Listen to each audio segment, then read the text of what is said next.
Hi అండి. బూడిద గుమ్మడికాయతో చేసిన వడియాలు ఎలా చేయాలో చూసేయండి. ఇక్కడ 2-3 కేజీస్ ఉండే బూడిద గుమ్మడికాయ తీసుకున్నాను. వాటిని సన్నగా ముక్కలుగా కట్ చేసుకున్నాను. తర్వాత దాంట్లో కొంచెం ఉప్పు అనేది యాడ్ చేసుకొని ఇట్లా మొత్తం అంతా ఒకసారి 2-3 టైమ్స్ అలాగా కలుపుకుంటే వాటర్ అనేవి వస్తుంటాయండి. అలా ఒకసారి ఉంచిన వాటర్ అనేవి వంపేసుకొని మళ్ళీ అలాగే కొంచెం సాల్ట్ అనేది యాడ్ చేసుకోవాలి.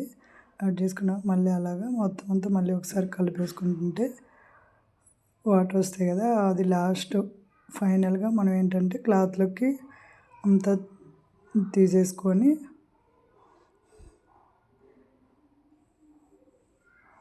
క్లాత్లోకి తీసుకున్నాక మొత్తం అంతా వాటర్ని పిండేసేయాలండి.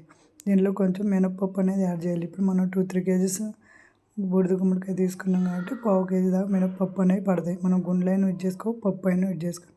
అవి నైట్ అంతా నానబెట్టుకోవాలండి. తర్వాత ఈ పిండి అంతా కూడా ఇంకా ఏమన్నా వాటర్ ఉంటే పోతాయని చెప్పేసి ఇది ఇట్లా పెట్టేసి బరువు పెట్టేసామండి అంతే.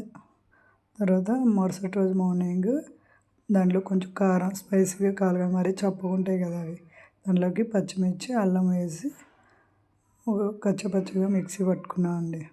తర్వాత నైట్ అంతా ఇది పెట్టాం కదా, మార్నింగ్ పూట తీసేస్తే వాటర్ ఏమి లేవు, దాన్ని కొంచెం డ్రైగా అనుకోవాలి. తర్వాత దాంట్లో కొంచెం పసుపు అలాగే కొంచెం ఉప్పు అనేది యాడ్ చేసుకొని మనం ముందుగా మిక్సీ పట్టాం కదా పచ్చిమిర్చి అల్లం పేస్ట్, అది వేసుకోవాలండి. మొత్తం అంతా అది వేసాక ఒకసారి కలుపుకోవాలి. కారము చూసుకొని ఉప్పు కారం ఇప్పుడు చూసుకోవచ్చండి. తర్వాత మనం మినపప్పు అనేది నానబెట్టాం కదా నైట్, అంటే అది రుబ్బుకొని మనం పిండి అనేది చూసుకుంటూ వేసుకోవాలండి. అంటే ఎక్కువ పిండి ఏం పట్టదు, కొంచెమే పట్టుద్ది, చూసుకోవాలి.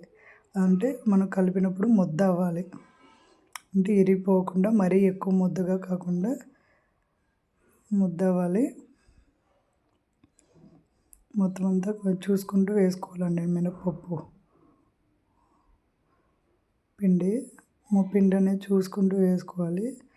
ఒకసారి చెక్ చేసుకోవచ్చు, ఇలా పిండి బాల్ అవుతుందా లేదా చెక్ చేసుకొని అది వడియంలాగా ఒత్తేసుకోవాలి. తర్వాత ఇక్కడ ప్లాస్టిక్ కవర్ కానీ మనము బియ్యం తెచ్చుకునే సంచులు ఉంటాయి కదా, వాటి మీదనే వేసుకోవచ్చండి. ఇలా మొత్తం అంతా వడియాల్లా ఒత్తేసుకొని ఒక 2-3 డేస్ ఎండలో ఎండబెట్టేస్తే వడియాలు రెడీ అవుతాయండి. ఈ విధంగా పెట్టేసాను.